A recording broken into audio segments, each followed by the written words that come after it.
Hello, I'm Maddie Ediger and my partner is Nyla, but we have to separately do our videos over our PowerPoint of our CP2. So for us, our CP2 was easily converted from our CP1. So our new MP, which was an MP number 6, was attentive precision. So we were actually able to extend that from our first MP, which was MP number 3, which was construct viable arguments and critiqued the reasoning of others. So I'm just going to go over our second MP, which is attentive precision. So it is defined as mathematically proficient students try to communicate precisely to others. They try to use clear definitions in discussion with others and in their own reasoning. They state the meaning of the symbols they choose, including using the equal sign consistently and appropriately. They are careful about specifying units of measure and labeling axes to clarify the correspondence with quantities in a problem. They calculate accurately and efficiently, express numerical answers with a degree of precision appropriate for the problem context. In the elementary grades, students will give carefully formulated explanations to each other. By the time they reach high school, they have learned to examine claims and make explicit use of definitions. Below on that slide, we put the link on where to find it, which was the KSDE website. Okay, so the next slide is our implementation of our SIOP model. So I will go over that right now.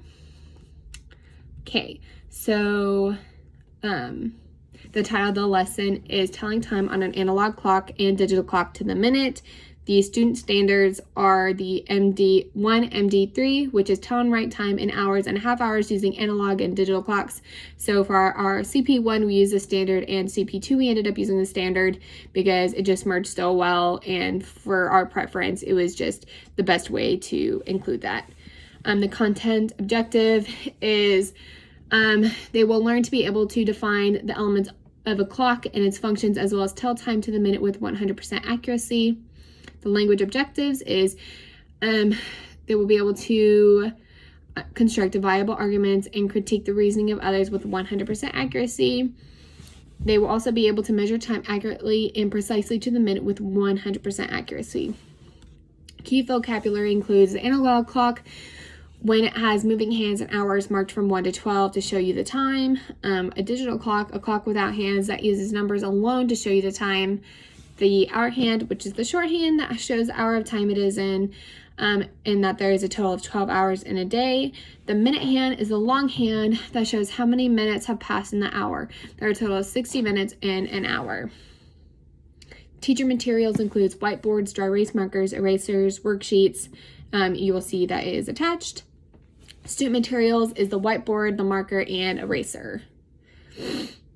The engaging the learner focus is, do we have any clocks in our room? Where are they? What do we look like? And we would use hand gestures to point around the classroom to see where our clocks are. So in what ways will students understand the purpose and relevance of a lesson? And what will we say to them? So we will say in response, it's important to know how to tell time so that you are not late to things that are important. So you wake up on time, you know how long it will take you to drive somewhere and possibly how many minutes has passed. So our instructional sequence is next. So the first one, we will introduce the hour hand on an analog clock. Tell the students that this hand says what hour it is, give examples of school starting at 8 o'clock and lunch is at 12 o'clock. We will introduce the minute hand. We will tell students this is how we know how many minutes have passed. We will then talk about the difference between an hour and a minute hand in class. We will explain how and when the minute hand is touching the 6, 30 minutes have passed. Then we will go over counting by 5s on an analog clock as a class. We will emphasize the 6 as 30 minutes and the 12 as 1 hour. So then we will talk about how each of the small tick marks in between the big numbers represent 1 minute. Also tell them that the minute is very important, so that is not just a guess at the time. We will then go over the digital clock. Again, tell them that the number on the left of the colon is the same as the number of the hour that the hour hand would point to. We will then go over how the numbers on the right of the colon are equal to the numbers and ticks that the minute hand would point to. How do they look different? How are they the same is another question we would ask. As a class, we will do examples on our whiteboards. We will go through the examples on the PowerPoint, and the students will write down what time they think it says on their whiteboard. Then the students will turn to a shoulder partner and explain how they got their answers and compare theirs to their partner's work. Students will also be asked a precision question on what exactly the minute hand points to or what it says. This will continue through all the examples. Once we have reached the end of our examples, we will do the assessment. Each student will get their worksheet and complete it. It is attached. Once they are done, they will do CP2, which is stand up, hand up, pair up, with a marker and give their partner a star or an X if the answer they got was right or wrong. They will also explain how they got their answer to their partner. Closer to the lesson. We would have everyone sit down and we can go around the room and say something else they learned about telling time. Some guidance questions could be, what does time help us do? How do we use time in our classroom? What can we do in an hour? What can we do in a minute? We would then ask them, why is it important to be so precise with the minute hand?